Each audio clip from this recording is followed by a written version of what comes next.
अगर जीवन में सफलता प्राप्त करनी है तो मेहनत पर विश्वास कीजिए। देखिए आज है 19 सितंबर का दिन और आज की वीडियो में जितने भी प्रश्न हैं ये बहुत इंपॉर्टेंट है आपकी सभी परीक्षाओं के लिए। तो शुरू से लास्ट तक वीडियो में बने रहिए और इस वीडियो को पूरा देखने के बाद आप इसकी पीडीएफ फाइल जो है इसको भी डाउनलोड कर सकते हैं। वीडियो के डिस्क्रिप्शन बॉक्स में आपको आज की पीडीएफ के लिए मिल जाएगी। और देखिए जो लोग नए हैं वो चैनल को सब्सक्राइब जरूर कर लेंगे, साथ में बेल आइकन प्रेस कर देंगे ताकि आने वाले सभी वीडियो का नोटिफिकेशन आपको मिलता रहे और वीडियो को लाइक और शेयर भी कर दीजिएगा। देखिए आज का पहला प्रश्न है कि हाल ही में भारत में 70 साल के बाद देश में लुप्त हो चुके चीते को किस देश से लाकर जो है मध्य प्रदेश के कूनो वाइल्ड लाइफ सेंचुरी में छोड़ा गया। तो देखिए अभी हाल ही में नामीबिया से जो है चीते मंगाए गए थे और इनको जो है 17 सितंबर को प्रधानमंत्री मोदी के जन्मदिन के अवसर पर जो आपका ये देश है नामीबिया, वहाँ से जो है ग्वालियर हवाई अड्डे पर लाया गया। ग्वालियर कहाँ पे स्थित है आपका, ये मध्य प्रदेश में स्थित है। तो ग्वालियर हवाई अड्डे पहुंचने के बाद फिर इनको दोपहर में जो है ट्रांसफर किया गया कूनो राष्ट्रीय उद्यान में और इन सभी को जो है पिंजरे से छोड़ा प्रधानमंत्री मोदी ने। तो याद रखिएगा टोटल 8 चीते अभी मंगाए गए हैं, कहाँ से, नामीबिया से, और इनको जो है मध्य प्रदेश के कूनो राष्ट्रीय उद्यान में छोड़ा गया है। और देखिए एक खास बात और है, इन सभी चीतों को जो है मालवाहक विमान बोइंग 747 से जो है नामीबिया से भारत लाया गया था और इस विमान पर चीते का मुंह प्रिंट किया गया था। तो ये थोड़ा सा इसको यादगार बनाने के लिए किया गया था। तो यहाँ पे देखिए एक लाइन में सारे फैक्ट को हम जो है कैसे याद करेंगे कि भारत में 70 साल के बाद अभी हाल ही में नामीबिया से टोटल 8 चीते लाए गए हैं और इन सभी को जो है 17 सितंबर को जो आपका मध्य प्रदेश का कूनो राष्ट्रीय उद्यान है वहां पर पीएम मोदी के जन्मदिन के अवसर पर छोड़ा गया 17 सितंबर को।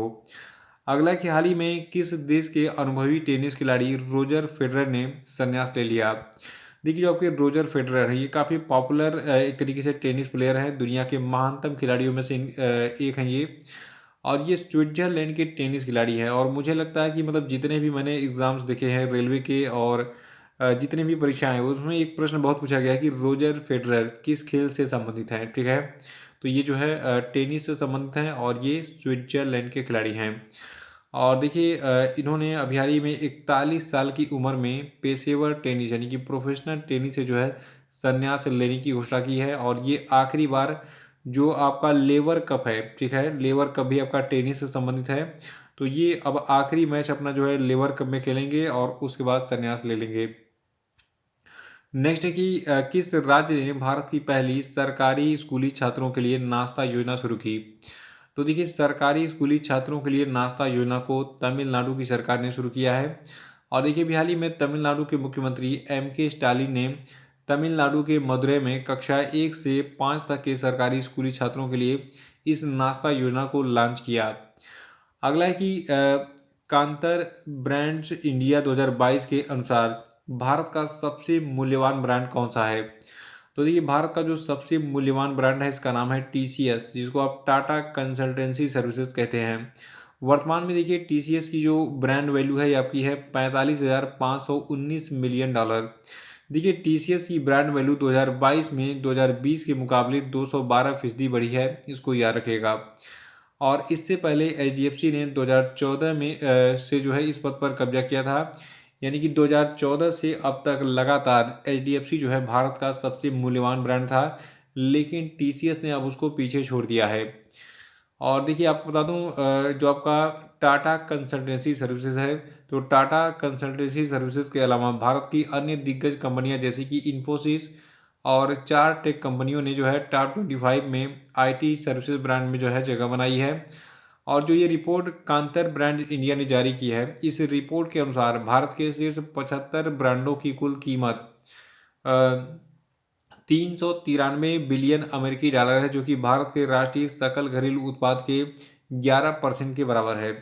यानी कि भारत की कुल ऐसी कंपनियां हैं, 75 ब्रांड हैं जिनका ब्रांड वैल्यू कितना है 393 बिलियन अमेरिकी डॉलर, जो कि भारत के जीडीपी का कितना परसेंट है टोटल अमाउंट, ये 11%। ठीक है, इसको याद रखिएगा। और भारत का सबसे मूल्यवान ब्रांड कौन बन गया है, टीसीएस। दूसरे नंबर पर कौन आ गया है, एचडीएफसी। अगला कि हाल ही में किस संस्था ने आंगन 2022 सम्मेलन का आयोजन किया। तो देखिए ये संस्था है ऊर्जा दक्षता ब्यूरो, याद रखिएगा। ऊर्जा दक्षता ब्यूरो ने आंगन 2022 नाम के एक सम्मेलन का आयोजन किया था हाल ही में। देखिए आंगन का मतलब है augmenting nature for green affordable new habitat. और देखिए ये जो है इस सम्मेलन का दूसरा संस्करण था। और देखिए अभी हाल ही में making the zero carbon transition in building शीर्षक के साथ जो है इस सम्मेलन का आयोजन किया गया था। और देखिए इस सम्मेलन में ऊर्जा दक्षता और कार्बन उत्सर्जन को कम करने से संबंधित जो है चर्चा की गई थी। तो याद रखना है कि आंगन 2022 सम्मेलन का आयोजन अभी हाल ही में ऊर्जा दक्षता ब्यूरो ने किया था। और नेक्स्ट है कि प्रधानमंत्री भारतीय जन औषधि परियोजना को किस केंद्रीय मंत्रालय मतलब ये परियोजना किस केंद्रीय मंत्रालय से संबंधित है। तो देखिए भारत का जो रसायन और उर्वरक मंत्रालय है इससे संबंधित है प्रधानमंत्री जन औषधि परियोजना। देखिए जो प्रधानमंत्री जन औषधि परियोजना है इसके तहत पूरे देश में कुल 8,700 से अधिक प्रधानमंत्री भारतीय जन औषधि केंद्र खोले गए हैं।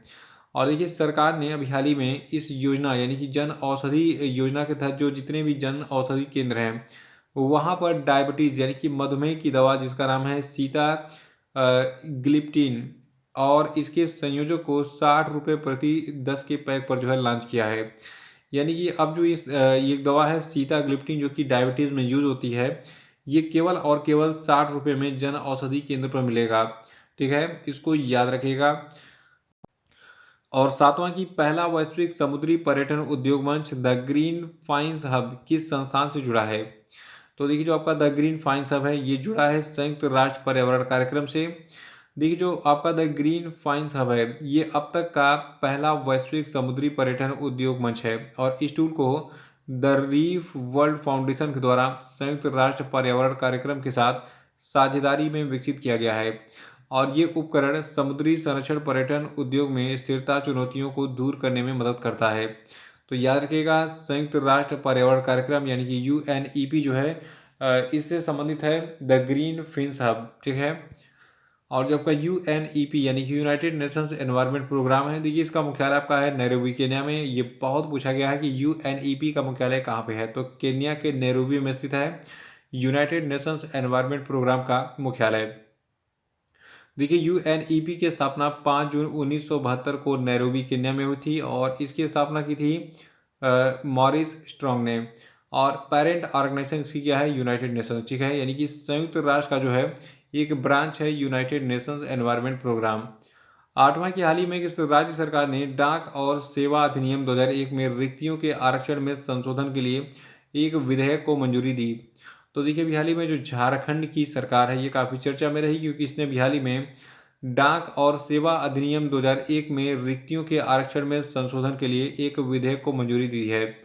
और देखिए जो ये संशोधन है ये संशोधन विधेयक एससी एसटी और बीसी और ओबीसी और आर्थिक रूप से कमजोर वर्ग जो हैं उनको 77% आरक्षण प्रदान करता है। याद रखना है कि डाक और सेवा अधिनियम 2001 जो है ये एससी एसटी बीसी ओबीसी आर्थिक रूप से कमजोर वर्गों को 77% आरक्षण जो है प्रदान करता है। और जो आपका ये डाक और सेवा अधिनियम 2001 है इसने ओबीसी आरक्षण को वर्तमान 14% से बढ़ाकर 27% कर दिया है। वैसे तो देखिए नियम यही है कि ओबीसी को 27% आरक्षण मिलना चाहिए लेकिन झारखंड में ये कांग्रेस की सरकार ने कम कर दिया था तो फिर से एक बार 14% से बढ़ाकर इसको 27% कर दिया है झारखंड की सरकार ने। और देखिए ये स्थानीय अनुसूचित जाति समुदायों के लोगों के लिए जो है 12% और स्थानीय अनुसूचित जनजाति समुदायों के लिए 28% का कोटा प्रदान करता है। तो इसको याद रखिएगा कि आपका जो डाक और सेवा अधिनियम 2001 है ये ओबीसी को 27% और जो अनुसूचित जाति समुदाय के लोग हैं उनके लिए 12% और स्थानीय अनुसूचित जनजाति समुदायों के लिए 28% का जो है आरक्षण का कोटा प्रदान करता है। और इसीलिए झारखंड की सरकार काफ़ी इस समय लाइमलाइट में आ गई है। झारखंड के जो मुख्यमंत्री इनका नाम है हेमंत सोरेन। याद रखिएगा झारखंड की राजधानी रांची है और झारखंड की स्थापना 15 नवंबर सन 2000 को की गई थी। नवा प्रश्न की फीफा अंडर 17 महिला विश्व कप 2022 का मेजबान कौन सा देश है। तो देखिए भारत जो है ये फीफा अंडर 17 महिला विश्व कप 2022 का मेजबान है। और देखिए जो फीफा अंडर 17 महिला विश्व कप है ये 11 से 30 अक्टूबर 2022 के बीच में खेला जाएगा। और देखिए भारत ने जो है इससे पहले फीफा अंडर 17 पुरुष विश्व कप 2017 की भी मेजबानी की थी तो इस बार जो है 2022 की भी मेजबानी करेगा भारत। ठीक है, देखिए एक खास बात और है जो आपका फीफा है इसका मुख्यालय कहाँ पे है, जूरिच स्विट्जरलैंड में। और फीफा की स्थापना 21 मई 1904 को की गई थी। और फीफा के प्रेसिडेंट कौन है? जियानी इन्फेंटिनो, याद रखिएगा इसको। तो ये थे आपके आज के सभी मोस्ट इंपॉर्टेंट प्रश्न और अब हम बात करेंगे आज के सभी क्वेश्चन पे। देखिए आज का पहला प्रश्न है कि हाल ही में भारतीय रिजर्व बैंक ने इंडस्ट्रियल बैंक ऑफ कोरिया पर कितना जुर्माना लगाया, बताइए। और दूसरा कि 74वें प्राइम टाइम एमी अवार्ड 2022 समारोह का जो आयोजन है ये अमेरिका के किस शहर में किया गया, बताइए। और तीसरा कि गुजरात के किस स्थान पर राष्ट्रीय समुद्री विरासत परिसर बनाया जा रहा है, बताइए। और चौथा कि हाल ही में किस राज्य ने फिल्म उद्योगों हेतु राज्य की पहली सिनेमा पर्यटन नीति 2022 लॉन्च की, बताइए। और पांचवा कि हाल ही में किस बीमा कंपनी को IRDAI से डायरेक्ट इंश्योरेंस ब्रोकिंग लाइसेंस मिला, बताइए। और अब हम बात करेंगे कल के पूछे गए सभी क्वेश्चन के सही उत्तरों की। देखिए पहला प्रश्न था कि हाल ही में किस स्थान पर भारत और जापान की 2+2 मंत्री स्तरीय वार्ता का आयोजन किया गया था? तो देखिए प्लेस था टोक्यो। टोक्यो जापान की राजधानी है। और अगला प्रश्न था कि हाल ही में किस स्थान पर साइबर अपराध जांच और खुफिया शिखर सम्मेलन 2022 का आयोजन किया गया? तो देखिए इसका आयोजन मध्य प्रदेश की राजधानी भोपाल में किया गया था। और देखिए अभी हाल ही में उत्तर प्रदेश की सरकार ने किसानों को एक यूनिक फार्म आईडी प्रदान करने की घोषणा की है। और देखिए अभी हाल ही में अरुणाचल प्रदेश में स्थित जो आपका किबिथु सैन्य गैरिसन शिविर है, इसका नाम भारत के पहले चीफ ऑफ डिफेंस स्टाफ यानी कि CDS बिपिन रावत के नाम पर रखा गया है। और देखिए जो आपके सचिन बंसल हैं इन्होंने भी हाल ही में सेबी से जो है अपनी नई कंपनी, इसका नाम है नवी टेक कंपनी, इसको जो है IPO लाने की जो मंजूरी प्राप्त की है। तो इसी के साथ आज का वीडियो समाप्त होता है। जय हिंद।